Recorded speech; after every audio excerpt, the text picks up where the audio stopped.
Sculpted Grace, 12 Stoic Lessons for a Stronger, Wiser Life.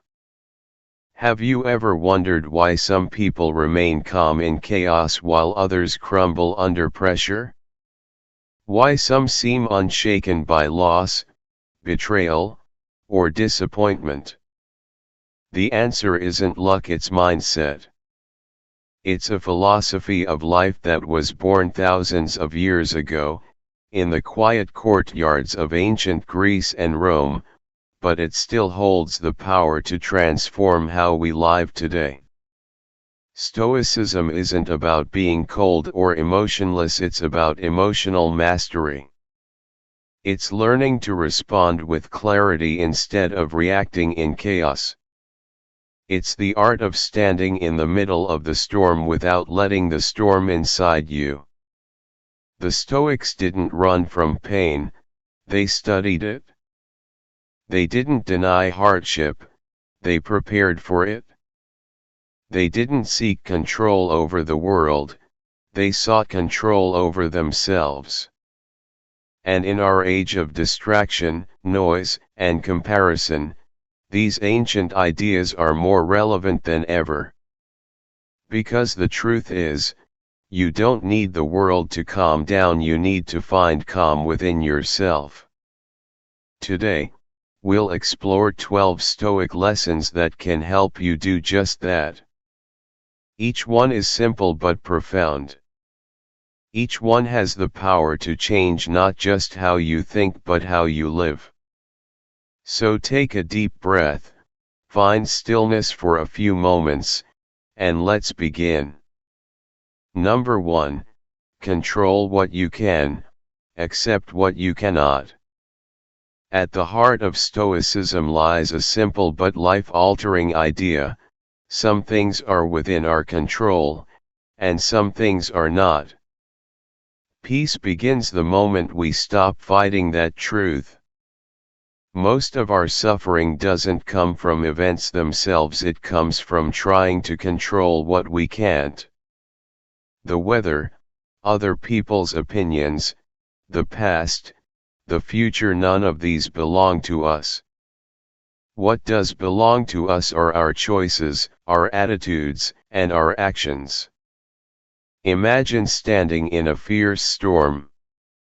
You can't calm the wind or stop the rain, but you can adjust your sail. That's the Stoic way.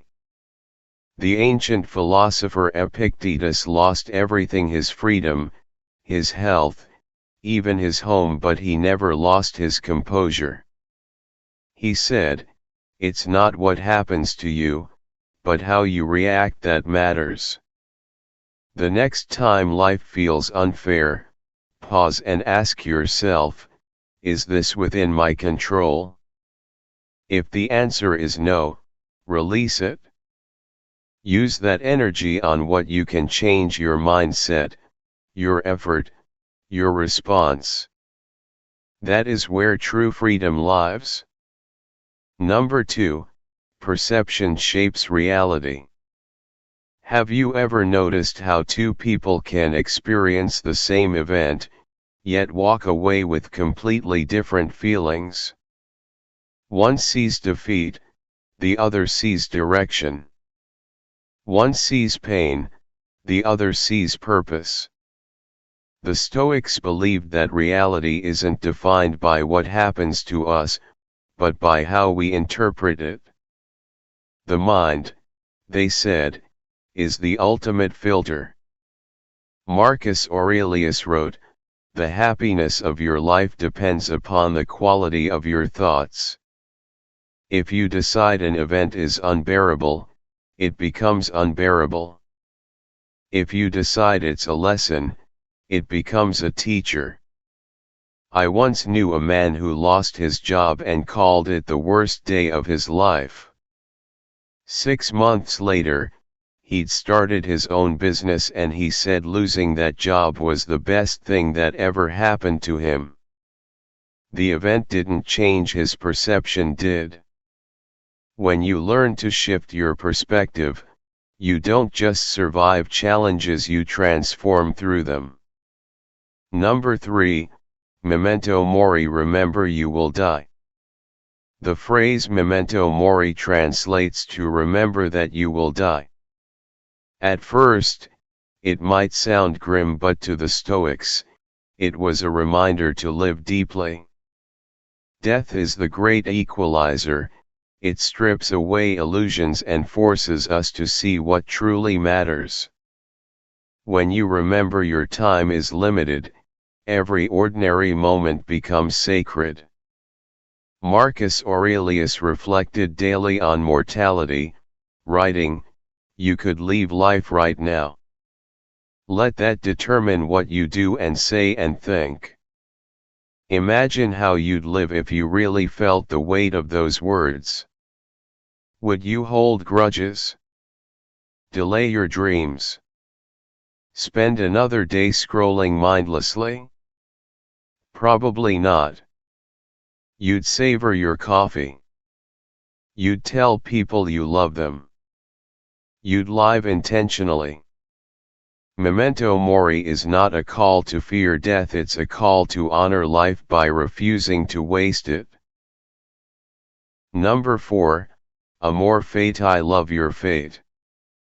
To love your fate means not just to accept what happens, but to embrace it fully as if you had chosen it yourself. Seneca said, "A good character, once established, cannot be overthrown by misfortune." When you learn to see every challenge as part of your path, you turn pain into purpose. There's a story about a sculptor who dropped his chisel while carving a statue, leaving a deep scar in the marble. At first, he was furious, but later, he realized that imperfection gave the statue its character. Life works the same way. The setbacks, the heartbreaks, the mistakes, they shape the masterpiece. When something unwanted happens, practice saying, amor fati. Love this too. Not because it's easy, but because it's yours. Number 5, the obstacle is the way. When most people face obstacles, they stop. The Stoics did the opposite, they leaned in. Marcus Aurelius wrote, "The impediment to action advances action. What stands in the way becomes the way." Every difficulty carries the seed of transformation. Take Thomas Edison. When his laboratory burned down, destroying years of work, he didn't despair. He said, "Thank God all our mistakes were burned up. Now we can start anew." That's stoicism in motion. The obstacle isn't there to block you, it's there to build you. Every failure, every rejection, every detour, each one refines your resilience. So when life puts something heavy in your path, don't ask, "Why me?" Ask, "How can I use this?" Number 6, focus on virtue, not validation. The Stoics didn't chase fame or fortune, they chased virtue. They believed that the only true measure of success is how you live when no one's watching. Wisdom, courage, justice, self-discipline, these were their currencies. In our world, where everything is judged by likes, views, and applause, Stoicism invites you to look inward instead. Epictetus said, "If you want to improve, be content to be thought foolish and stupid." True strength is doing what's right even when it's unpopular. Maybe that means speaking up when others stay silent, or walking away from something that doesn't align with your values. When you stop seeking validation and start living by virtue, you become unshakable because your peace no longer depends on anyone else's approval. Number 7, Practice voluntary discomfort. Comfort feels good, but it weakens us. The Stoics believed that the way to prepare for hardship was to practice hardship. Seneca would sleep on the floor, wear rough clothing, and eat simple food just to remind himself that he could endure it. "Is this what I feared?" he would ask. You don't have to give up everything, but small acts of discomfort build strength. Take a cold shower. Skip a meal. Walk instead of drive. When you practice going without, you realize how little you truly need. Modern life teaches us to chase ease, but Stoicism teaches us to chase endurance. Because when comfort disappears, only character remains. Number 8, master your anger. Anger is seductive. It feels powerful, righteous, justified. But the Stoics saw it as poison. Marcus Aurelius warned, "How much more grievous are the consequences of anger than the causes of it?" When you react in anger, you hand control of your mind to someone else. A friend once told me about a time she almost lost her job because of a heated email she sent in the moment. Later, she realized she wasn't angry at her boss, she was angry at herself for feeling powerless. The Stoics would say, pause. Breathe. Step back.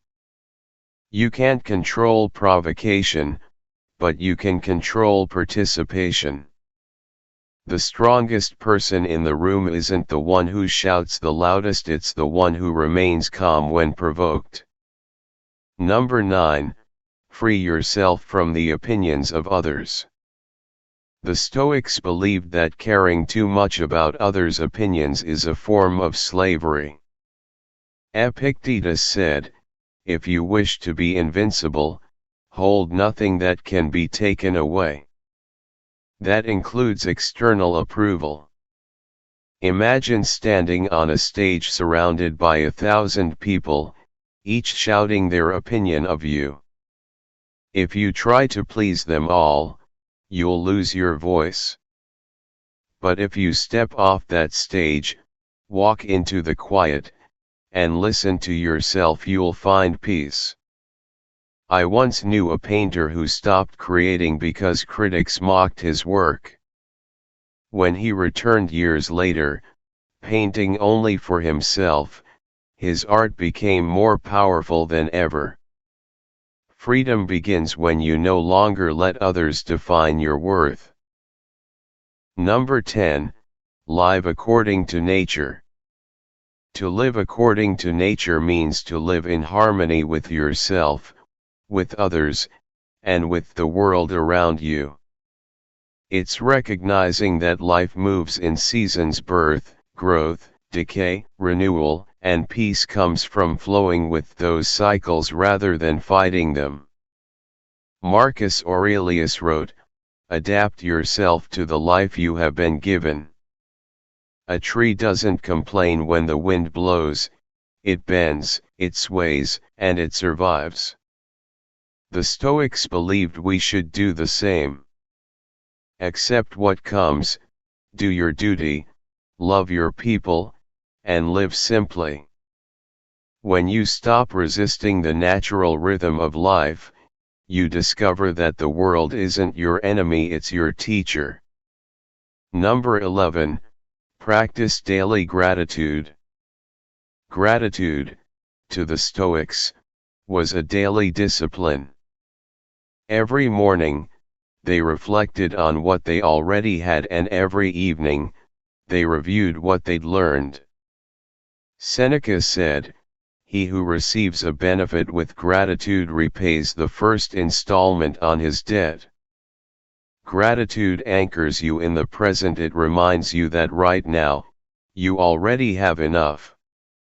Try this: at the end of each day, write down 3 things you're thankful for. It might be a friend, a moment of laughter, or simply the fact that you woke up. Gratitude doesn't erase hardship, it gives it context. When you focus on what's good, even in small doses, life expands. Gratitude turns what you have into enough, and what you endure into wisdom. Number 12, you are the sculptor of your own soul. Marcus Aurelius said, "Waste no more time arguing about what a good man should be. Be one." The Stoics saw life as a sculpture, and every decision, every challenge, every thought was a chisel strike shaping your soul. A sculptor doesn't resent the marble for being hard. They work with it patiently, revealing form through effort. Life is the same. Every obstacle chips away what doesn't belong until only your truest self remains. So when you face hardship, remember you are not breaking. You are being shaped. The masterpiece is already within you. Stoicism simply gives you the tools to reveal it. Closing reflection. So here we are, 12 lessons that have survived centuries because they speak to something timeless in all of us. Control what you can. Reframe what you can't. Remember your mortality. Love your fate. Turn obstacles into teachers. Live by virtue. Train resilience. Master anger. Seek inner freedom. Flow with nature. Practice gratitude. And sculpt yourself through it all. The Stoics didn't live easy lives, but they lived meaningful ones. And maybe that's the point. The goal isn't to escape hardship, but to rise through it with dignity and grace. If this message resonated with you, take a moment to reflect on which Stoic lesson you need most in your life right now. Write it down. Live it. Practice it. And remember, your peace, your strength, your wisdom, they're already within you. Stay grounded. Stay graceful. And keep sculpting your soul.